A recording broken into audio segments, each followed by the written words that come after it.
All right, welcome back, everybody. So you can see, this place got a little busy tonight. Well, we're gonna cruise on back, and I hope you guys enjoy joining me for the ride.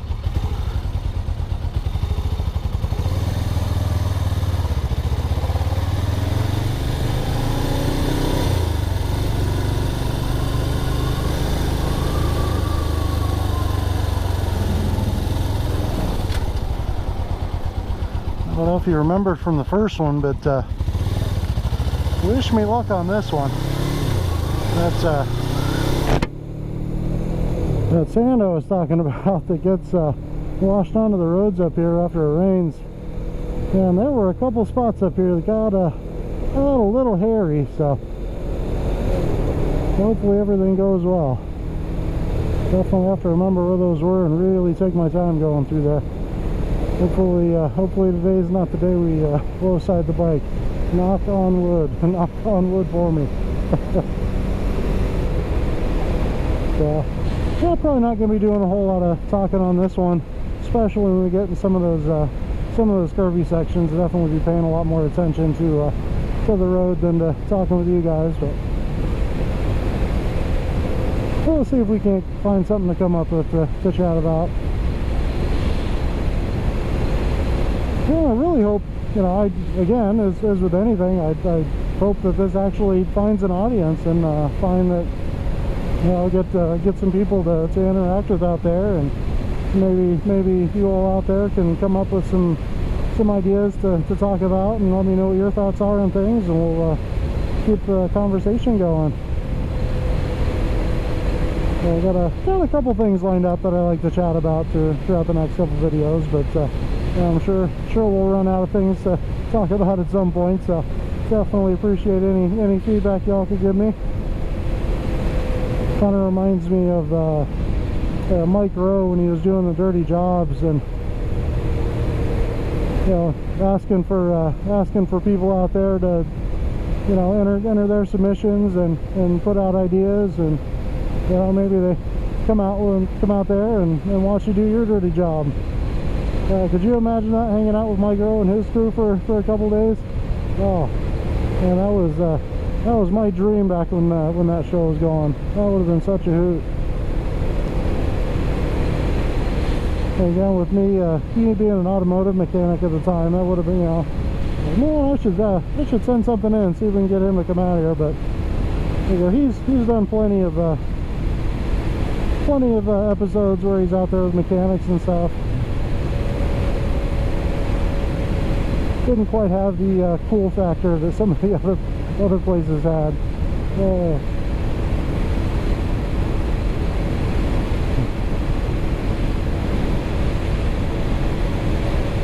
yeah, so far tonight, just enjoying the drive. A little bit busier than I thought it was going to be. As it was one of the things I really enjoy about coming out here tonight on this road, is there's really nobody out here. You can kind of just have the road to yourself and enjoy yourself. Or especially a night like tonight, like I just see some people coming up in my rear view, and they're probably going to be going faster than I'm going to want to go, and may just pull over up here a little ways and let them go by. I don't want to be holding them up, and I don't want to have to, I don't need another worry behind me when I got the road in front of me to deal with, especially with all this sand. So.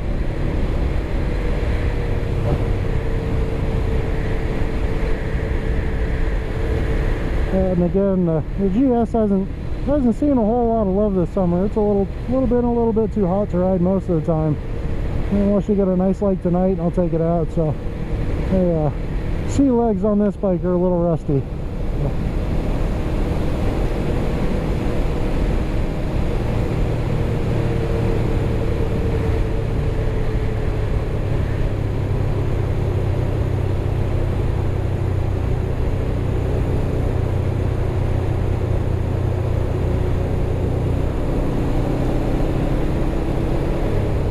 Like that stuff right there, where you got a car coming up the other way, and makes it real hard to see what's going on in your lane. I'm sure you guys can see this. There is just dirt just all over the road up here. Definitely not the most ideal situation for being on a motorcycle right now. Maybe should have should have kept this one for a day ride, or even a couple days after, let some of this dirt get out of the road. But we'll go slow and take our time, and should be all right. Definitely want to find a place to pull over up here. These people are coming up on us fairly quick, so we get out of their way.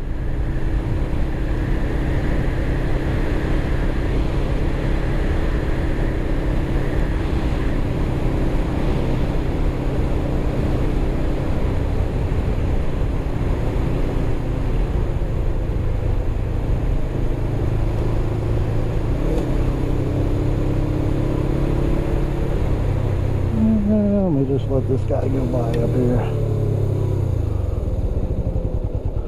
Yeah, we got some kind of sketchy downhill coming up here, so let's let them go around. Oop, there we go. Yeah, I think we're clear back there. Once we find first gear.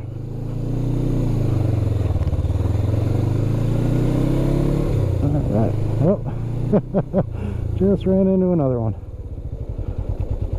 Alright, let's get out of their way. There we go. Yeah, cars have a little less to be worried about going down that hill with the sand than I do, so I'll let them go around. Yeah, one more coming. There we go. Once we find first gear again, let's go.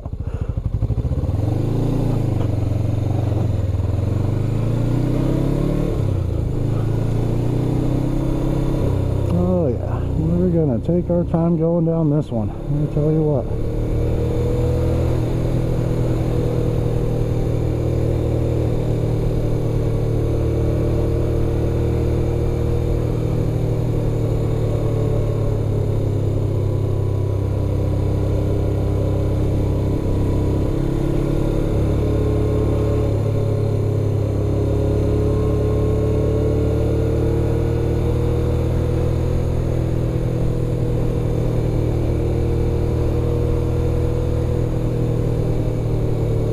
This is exactly what I'm talking about right here.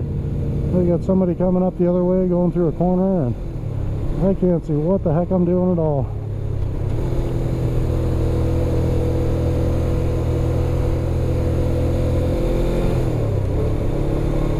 And unfortunately, I spent a little bit too much time chatting with you all on the way out here, and wasn't quite paying as much of attention as I should have been about where the dirt is. So yeah, had I done that, I would have been a little less tentative about coming back here, but I wasn't paying near as much attention as I should have been. I actually thought this part of the road usually doesn't get that much dirt on it. I wasn't thinking anything of it, and then come up here to find, yep, well, there's dirt everywhere up here.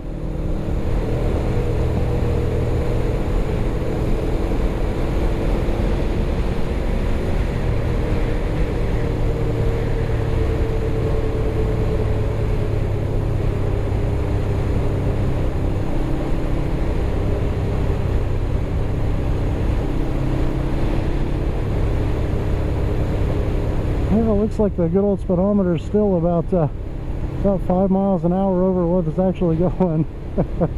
And speed limit sign there showed me doing 43, and the speedometer says I'm doing 48. It's of course the KLR is about 10 off, so probably a good thing. Definitely don't need to be pushing myself on that thing any more than I do on this thing.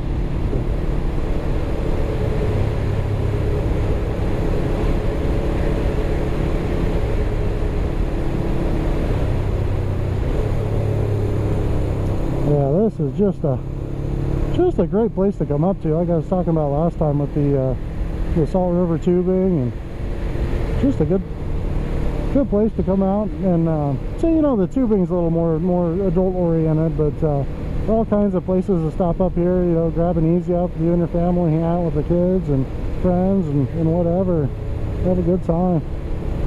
It is nice to get away this time of year when it's friggin' 110. Take a little dip in the cool water, and the Salt River is kind of nice.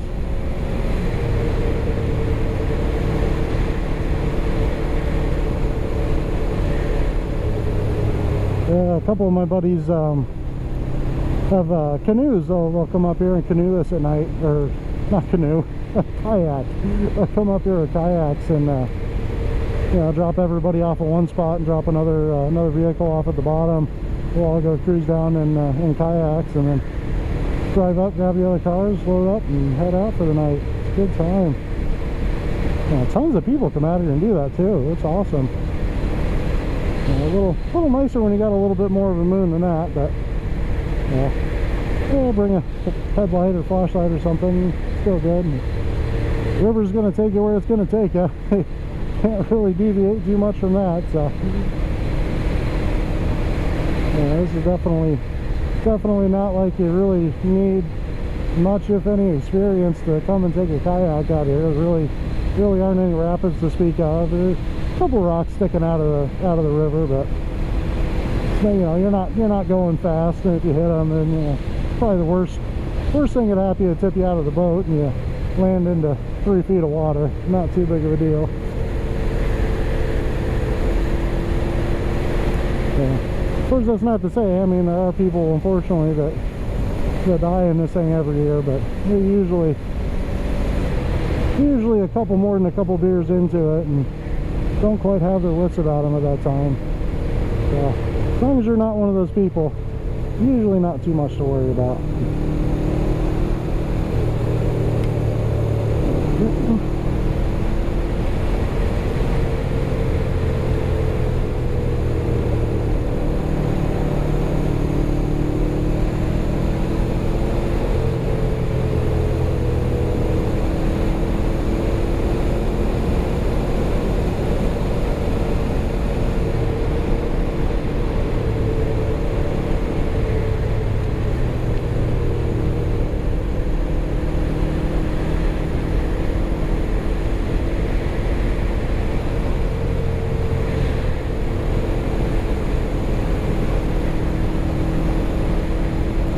And I really hope the audio and the video is a little bit better this go around. I'm really curious to see how that works out when we get home and start taking a look at the footage.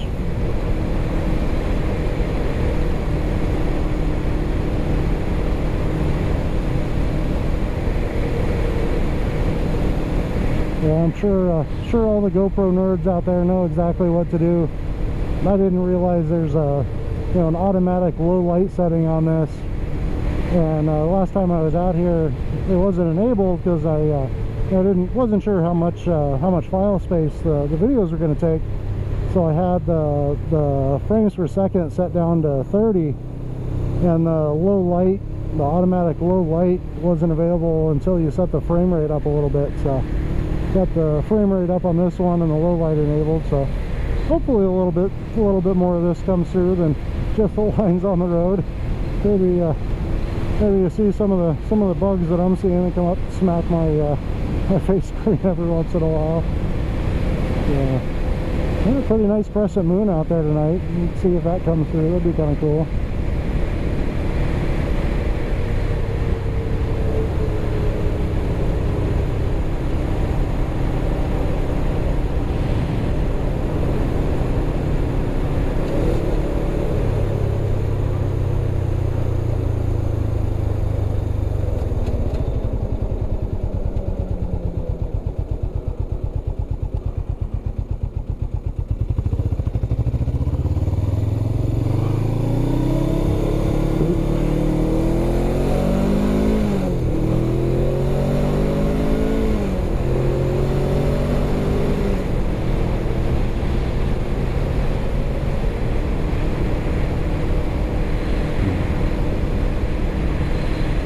A little bit of getting used to the throttle on this one too compared to the KLR. I need to mess around with the KLR a little bit more. You know, you're supposed to have a little bit of slack in the throttle before it cracks it open. And this one does. This one might actually have a little bit more than you should. And the KLR, you breathe on that throttle and it's cracked open. Yeah, again, probably half the reason why I ran into that oops going down that hill while back in the KLR. So need to open up the KLR a little bit and maybe close this one down a little. I don't know if you saw when I made that left corner there, got a little shaky. It was trying to feed it a little bit of throttle, and used to the KLR that just opened it up on me, and had to go a little further, and got a little wobble there before I got a little throttle into it. It was all part of the fun of having different bikes with different personalities, and completely different bikes for that matter. They're definitely two different animals.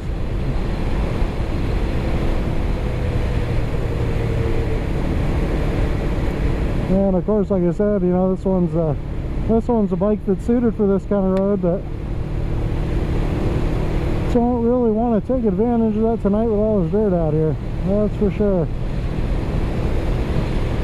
Of course, I'm sure that the KLR would have been a million times worse had I been going through one of those corners and hit a patch of that sand on the road. I'd like to think that this thing I'd have a fighting chance, but the KLR would probably just I'd probably just low side that thing instantly. Just picking myself up out of the dirt on the side of the road there.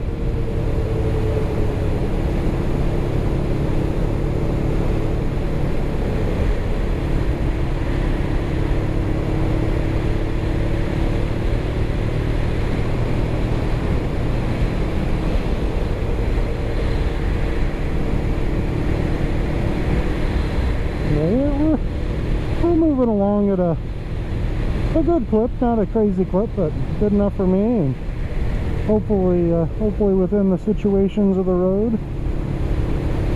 Let's see what it looks like as it gets a little twistier up here. I think I remember a little bit of dirt through some of these corners. There almost always is. So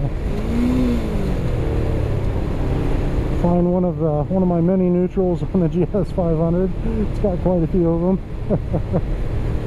There we go. That's a gear.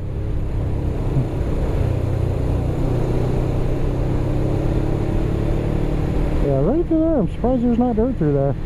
That's usually where we'd see it.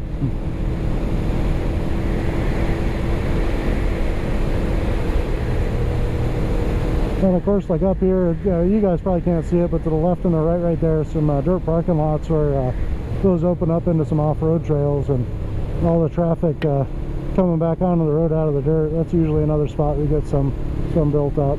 Yeah. Always a good one to keep an eye out for.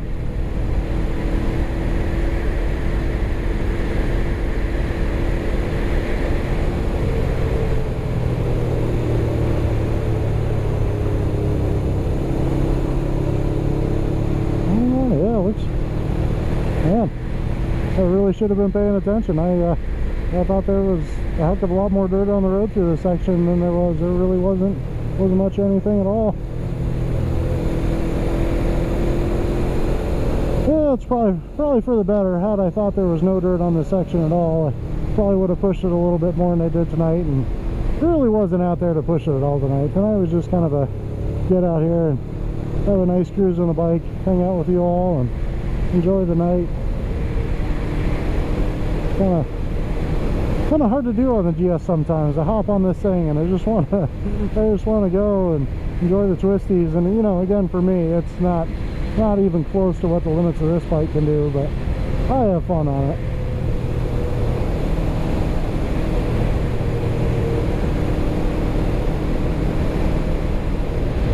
Actually, so it says we're doing 55 right now, which means we're doing about 50. We'll drop it down a couple gears and give her all she's got, which ain't a whole heck of a lot. Which is perfect for me, because I do not need a whole heck of a lot. Just enough for me to have a good time.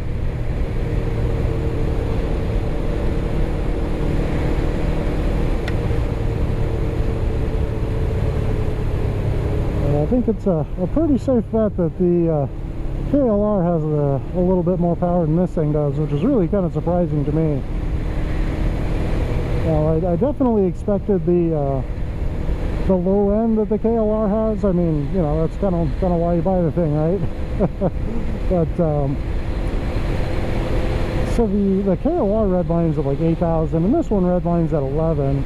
So the KLR gets up there a little bit, but yeah, everything everything I've read and heard, you know, the KLR just has all the low end grunt in the world, and just kind of falls off pretty bad up top. But no, to me, that thing scoots along pretty good.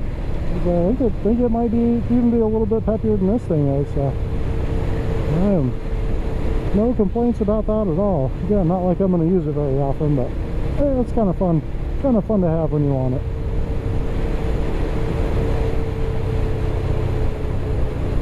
Yeah, it's one thing that really surprised me about this thing. You know, again, I think this thing it's like a 43 horsepower motorcycle. Not fast by any stretch of the imagination, but it'll get you where you want to go, and it's sufficiently fast.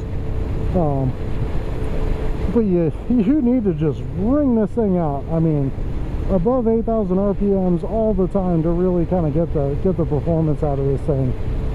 And yeah, I'm cruising down the highway doing 75 going with traffic, and if I want to pass somebody, it's down 2 if not 3 gears, get it up 9-10,000 and pass them, and even then it's not a whole lot of acceleration in that pass. And that was, yeah, like I was saying, that was one thing that really surprised me with this bike is, you know, because it's a 6-speed, so cruising on the freeway, I think you're about 5,000 RPM, 5-6,000, something like that, and it is just gutless at 6,000 RPM. So still working on downshifting as fast as humanly possible on this thing, but got a little ways to go still. It's not the most natural thing in the world to clicker down 2 or 3 gears all at once and then go. But it is fun. Definitely no complaints in the fun department, that's for sure.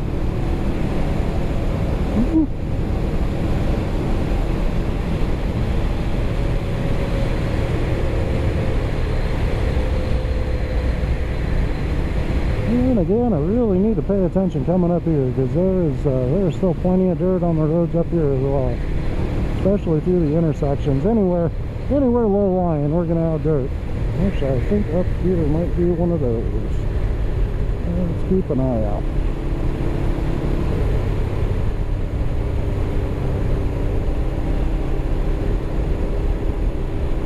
And the road going into my neighborhood looks like a friggin' war zone with all the dirt through there. There's seriously probably about 2 to 3 inches of dirt and gravel across the road turning into my neighborhood. I took a different way out today. Wound up being not quite as bad. I think I might try to take that route back, because my normal way is not looking good.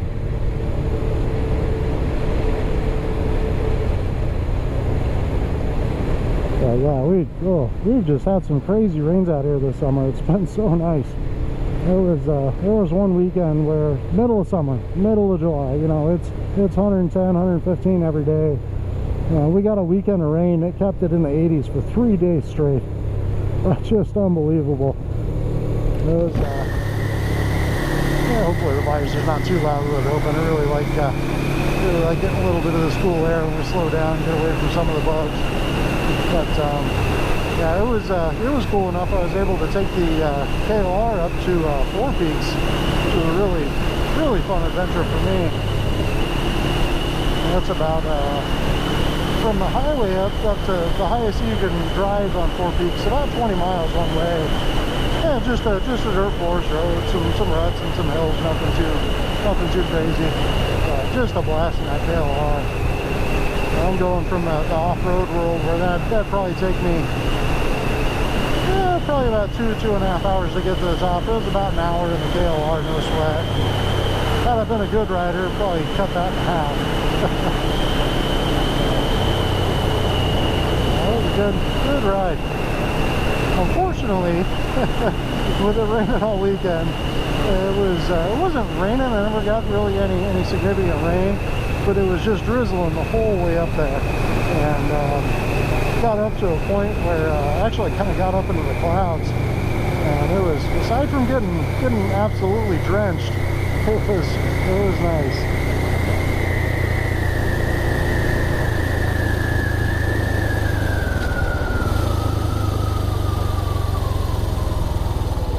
Alright, yeah, wish me luck there's no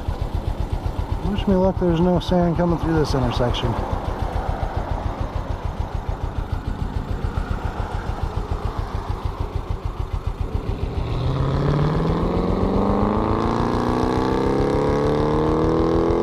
There we go. He's having a good time.